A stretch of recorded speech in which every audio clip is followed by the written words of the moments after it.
Hello and welcome to The Big Picture. It is the 141st birth anniversary of Sardar Patel. And though he passed away 66 years ago, the controversy and debate continues over his legacy and his role, among other things.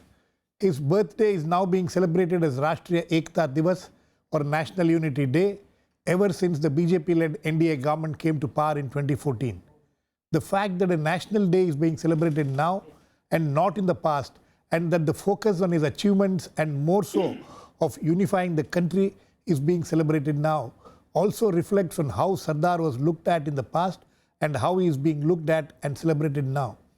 We will discuss today the legacy of Sardar Patel, why it is still an issue of contention.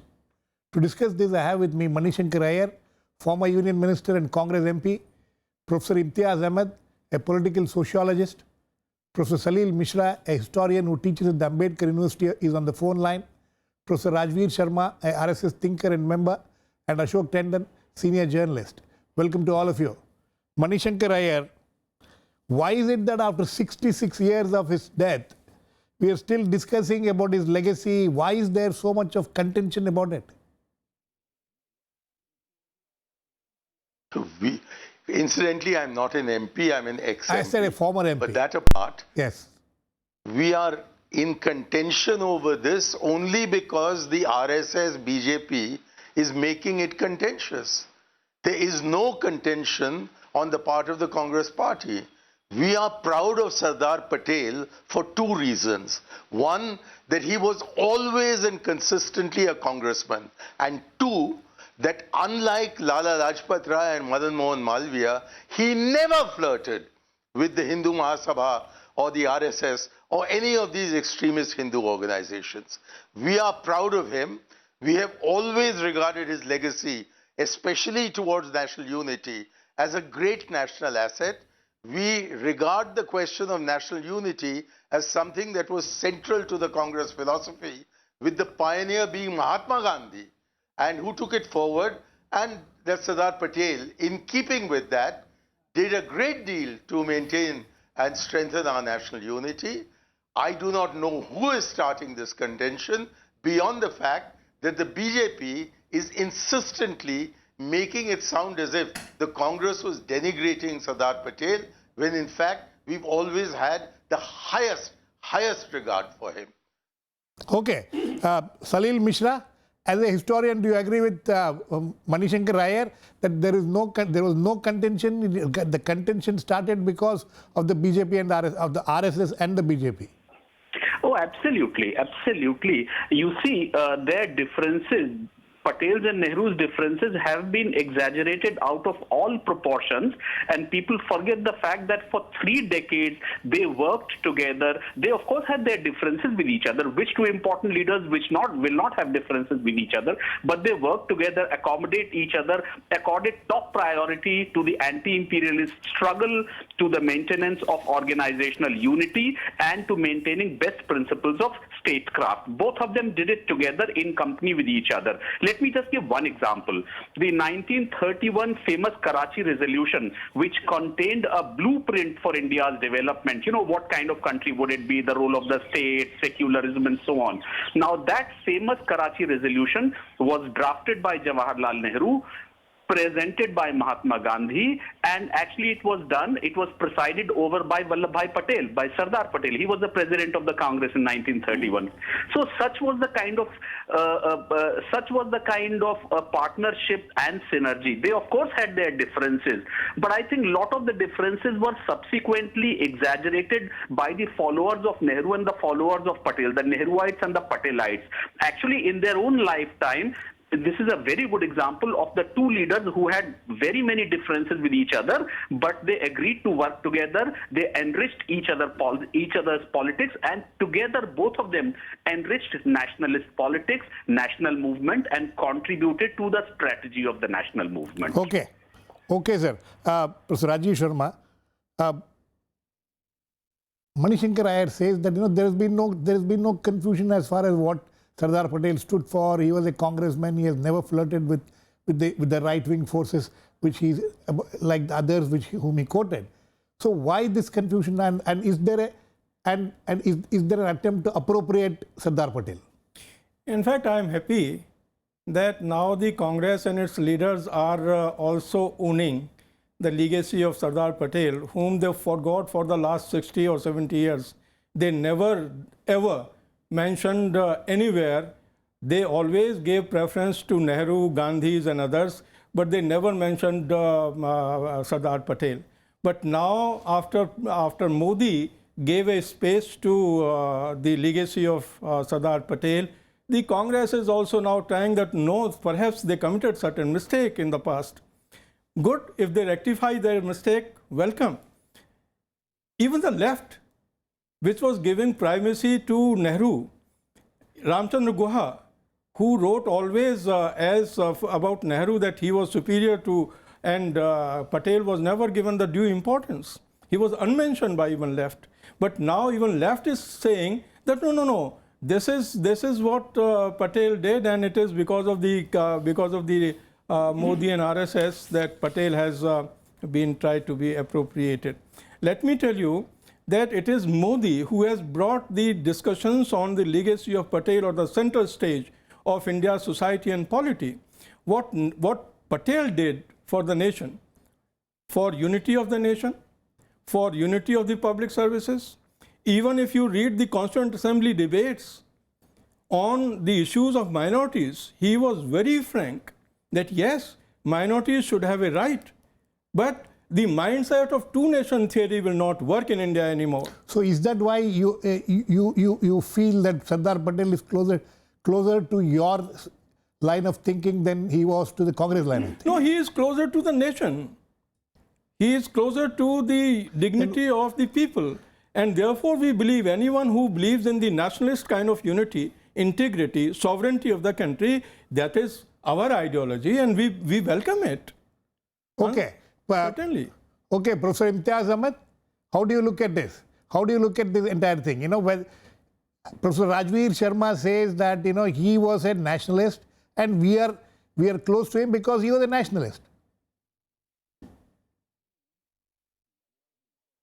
You see, we are discussing Sardar Patel in the context of the BJP intention to represent Sardar Patel as an icon.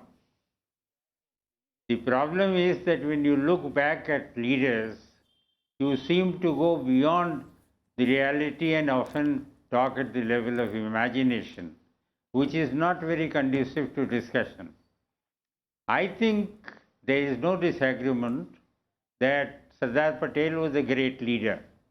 There is no disagreement that he led the Congress along with so many others to a point where in fact the British had to go. It is also true that Patel brought about the political unification of India.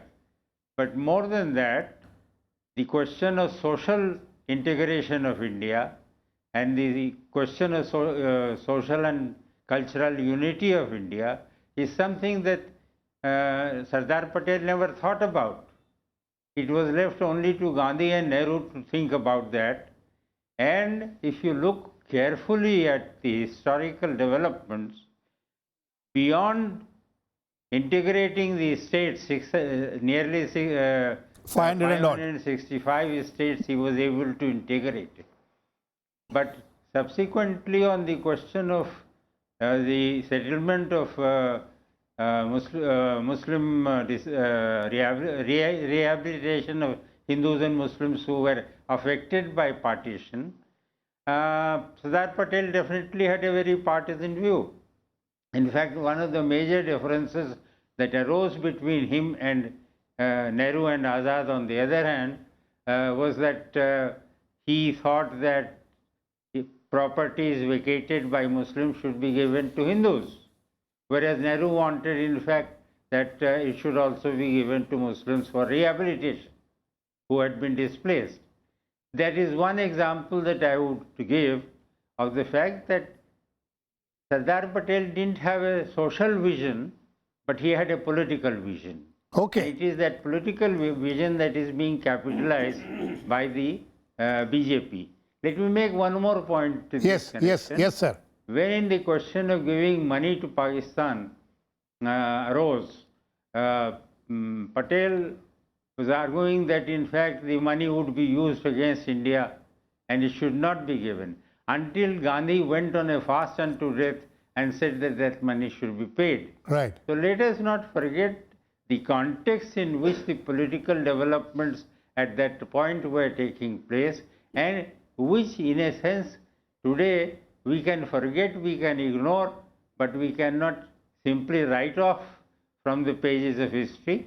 And I would still say that in a sense Sardar was a very big factor in India's unification, but he was not the only one who brought about that kind of integration. Okay. Ashok Tandon,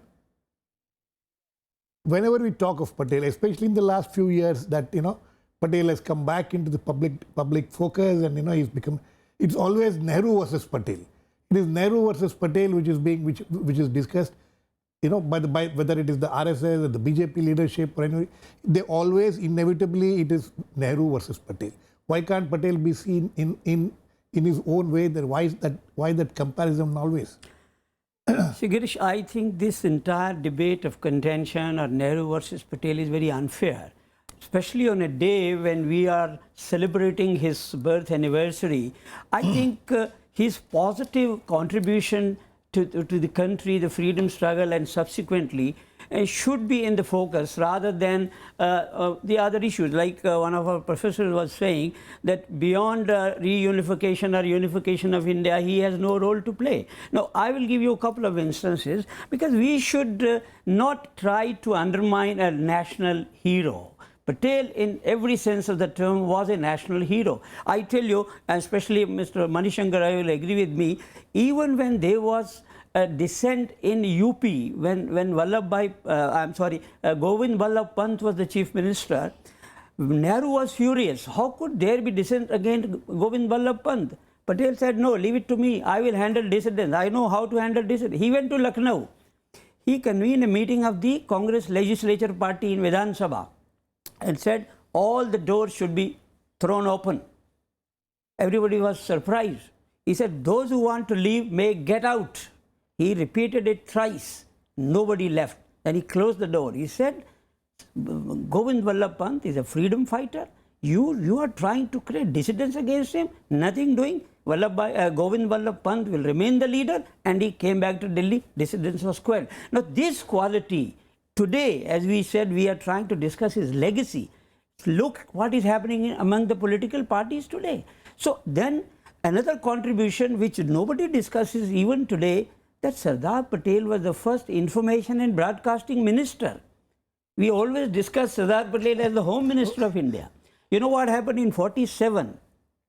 The British Empire had literally given monopoly to Reuters in terms of news gathering and dissemination. And independence time, Reuters refused to leave India. And they said, no, we will continue for another 9 years. Sardar Patel said, nothing doing. You will have to leave immediately. And if you don't leave, your contract for the teleprinter license is coming to an end in July 47. I will terminate it. And Reuters said, yes, we will leave. But then another interesting thing. Reuters put in a condition. They said, we will leave, but we will not give the Indian domestic national agency any global news. Now, how could Indian newspapers survive without a global news? And they said the condition is that you will have to buy some shares of Reuters. And there was no money with the Indian news agency. Sardar Patel said, you float 10,000 debentures of 100 rupees each, and told the Maharaja Baroda to buy all the debentures, who raised money, 325,000 pounds were raised and given to Reuters. Now, this was in totality. Okay. Patel should be discussed in totality, not in isolation. No, that I agree with you. These are very interesting facts which are hardly known to the people. But Mr. Shankar Aiyar, coming back to the issue, some of the points made by Ashok Tandon is well taken. But coming back to the issue, Mr. Shankar Aiyar, it is said that the Congress party is responsible for what is happening now. It is you people, it is the Congress which had virtually ignored the legacy the legacy of Sardar Patel. And now you have given an opportunity, the Congress has given an opportunity for BJP to appropriate that legacy. This is a complete lie, and it is typical of the kind of distortion of history in which the RSS is an expert. We've just had a gentleman from the RSS tell us that the Congress never mentions him. In every ceremonial occasion, there is always a reference to Sardar Vallabhbhai Patel. His portrait is always placed at every plenary meeting of the Congress party. He is always and regularly invoked. So I think it's absolute rubbish to suggest that the Congress is trying to bury his legacy. Second, the only really good historical biography of Sardar Patel has been written by Mahatma Gandhi's grandson, Rajmohan Gandhi. And in that he tells the story of how after the Liaquat-Nehru Pact, Nehru came to the conclusion that the Congress party was not with him, and therefore he withdrew to write his letter of resignation. The obvious successor was Sardar Patel, and Sardar Patel went into his chambers and told him, you will not issue this letter, you have to continue to be the Prime Minister. So when Sardar Patel was such a strong supporter of Jawaharlal Nehru, for the RSS type to say that we were neglecting Sardar Patel is complete and arrant nonsense. Mr. Manishankar, I'm absolutely with Mr. Tandon when he says that on a day like this, we should be I'm sorry, there's a feedback coming to me from your okay. No, Mr. Aiyar. Speaker. No, Mr. Aiyar, you mentioned the grandson of Mahatma Gandhi, Rajmohan Gandhi. I will read out two sentences of another grandson of Mahatma Gandhi, Gopal Krishna Gandhi, in one of the articles which he wrote a couple of years back. And I'm quoting him now. The misuse of Patel is the result of the disuse of Patel. The counterfeiting of Patel is the result of forfeiting of Patel. The BJP would never have thought of gilding the Sardar's legacy if it had not got dust-laden and cobwebbed in its own home. In its own home.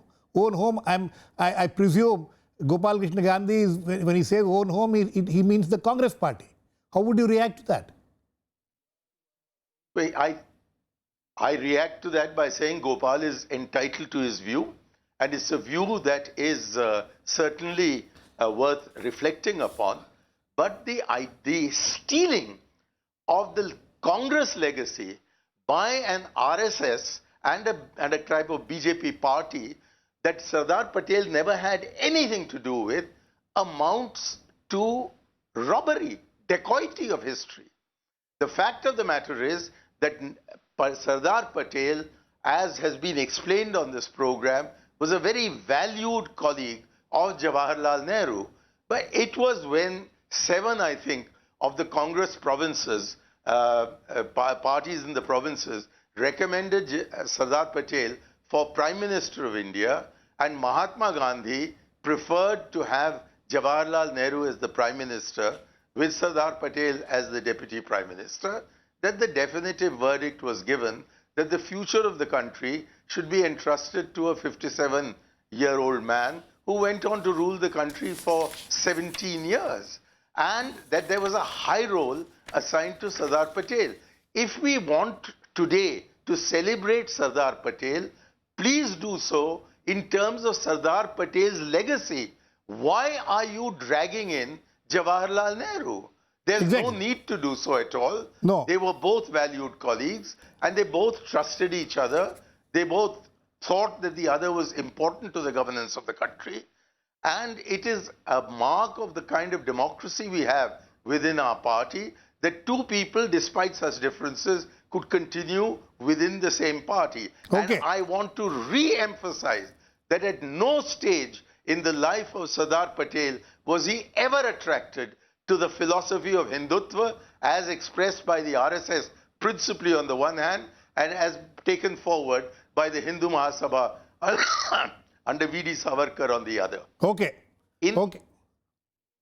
Okay, sir. Professor Rajvir Sharma, why you are not able to talk of Sardar Patel without talking of Nehru? Why is that a problem as far as the RSS and the BJP is concerned? I think this Because even at the time when this whole issue was raised before the campaign for the 2014 elections, it was all the discussion, the entire debate was around whether Sardar Patel would have made a better first Prime Minister of India than Nehru, and that was very much a discussion which was raked up by the BJP and the RSS. Well, let me put it in a different way. Firstly, I agree with Mr. Tandon that the national heroes must be discussed in a non-partisan manner. And Congress and BJP, in fact, should not be brought into that kind of a debate. Shankar Aiyar is spreading totally the canards and lies by saying that Congress always was proud of Patel.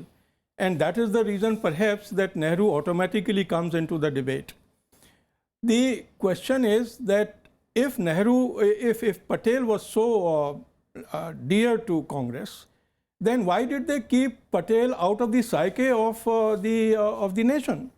In fact, it was totally written off from the minds, as if it was a deliberate attempt to keep Patel's legacy out of the mind of the nation.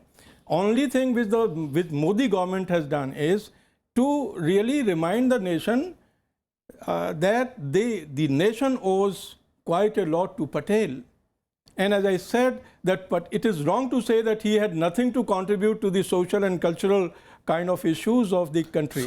I tell you that he was the person who was very much the proponent of national unity through social unity. And he said at various places that, look, you cannot build a nation and a society with the trust deficit between the people. And he said that unity of the people will only strengthen the nation, and it would be a spiritual kind of act. Okay.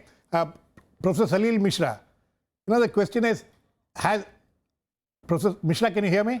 Yes, I can. Okay. Professor Salil Mishra, the fact is that as Gopal Krishna Gandhi, whom I quoted just now, says that it was the Congress which ignored the legacy of. Would you agree with that? Would you agree with that contention that it was Congress which had ignored Sardar Patel, which has given room for the BJP to appropriate him? I would say that Patel did not get his due. Lot more should have happened in independent India to remember Patel. Institutions should have been set up, selected works of Sardar Patel should have happened. He should have got much more place in the curriculum, in researches, etc. So all that really did not happen. And it is true that there has been an attempt to appropriate Patel over the last few years by the wrong kind of people. Patel should not be appropriated by the people who are appropriating Patel. But it is true. I would say that Patel did not really get his due. We should have had selected works. We should have had a lot more research. We should have had much more work on Patel. He should have been remembered and known much more than he was. People forgot that Patel started his career as a great peasant leader. He was the peasant leader of Bardoli movement. He got the title Sardar by the women of Bardoli. So there are many facets of his personality which are not really known to very many people. Patel has been reduced to just one or two things, integration of princely states, etc. But there is lots more to Patel. Patel is a very truly multifaceted personality, and it is true that much more should have been done in the 50s and 60s and later, and it is true that it was not done. So it is true that Patel did not get his due. Okay. Shankar Aiyar, would you like to respond to that?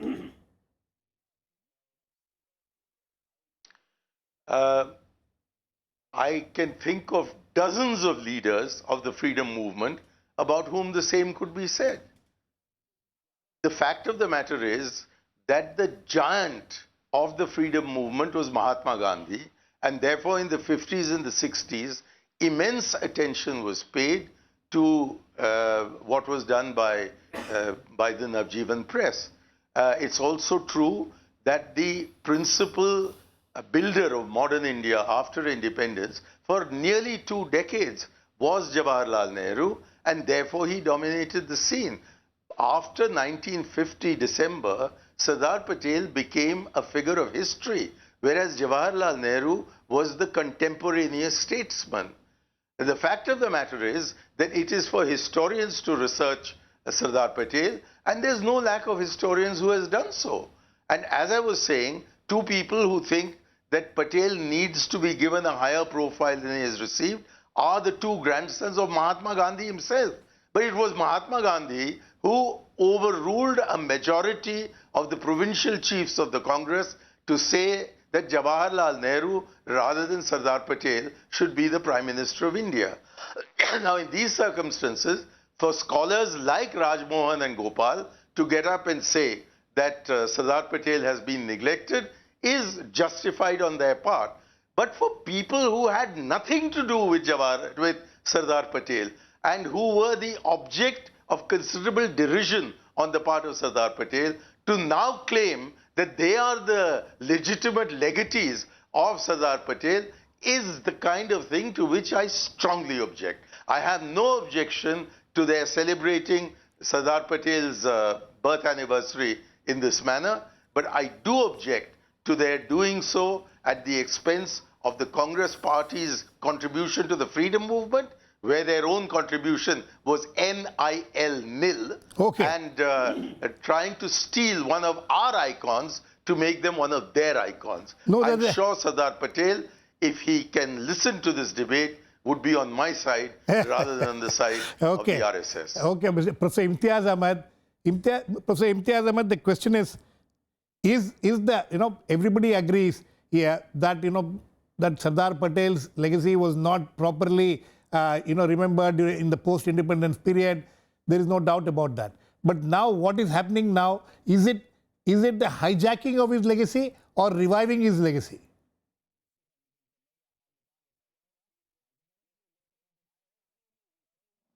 Yes, I have been a victim of technological error. So I have missed a great part of the discussion, but I would make 3 points very quickly. Yes, sir. Number one, Sardar Patel did belong to the Congress. And in fact, histories of India have given sufficient importance to Sardar Patel in their description of how the national movement went. And there is no doubt that Sardar played a very key role in the mobilization process for the national movement. So there is no dispute on that. Even today, when the BJP is trying to appropriate Sardar Patel remains a Congress leader. The other point is that today we are evaluating Sardar Patel in his absence. Yes.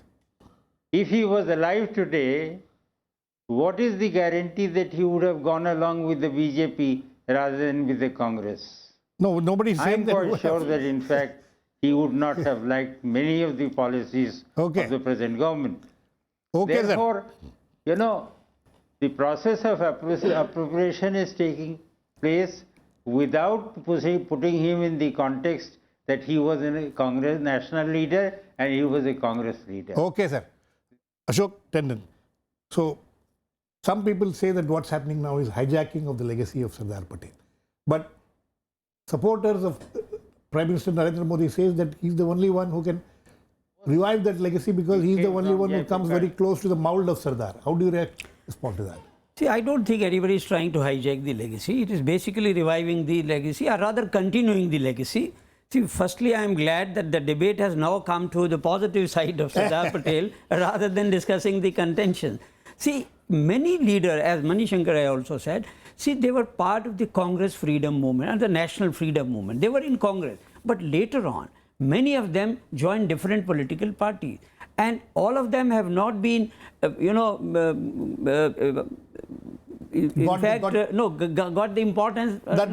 See, the same applies to Ambedkar. The same applied to JP also. So you don't think there was a design behind this? I don't think there is a design because the only thing is while JP joined a different political party after independence, Shyam Prasad Mukherjee joined another political party. But Ambedkar also joined a different political party. But Sardar Patel till his death remained with Congress. But that doesn't mean he was not a national leader. Okay, so therefore, it is basically continuing the legacy of Sardar Patel in a positive sense. Okay, so I think on that positive note, despite the contentious debate, on that positive note, we'll end. That great leaders of the freedom movement are national leaders. They can't be appropriated by any political party is the message which I think everybody should take after this debate. Thanks to all my guests. Please keep watching. We'll come back with another issue in the big picture same time tomorrow.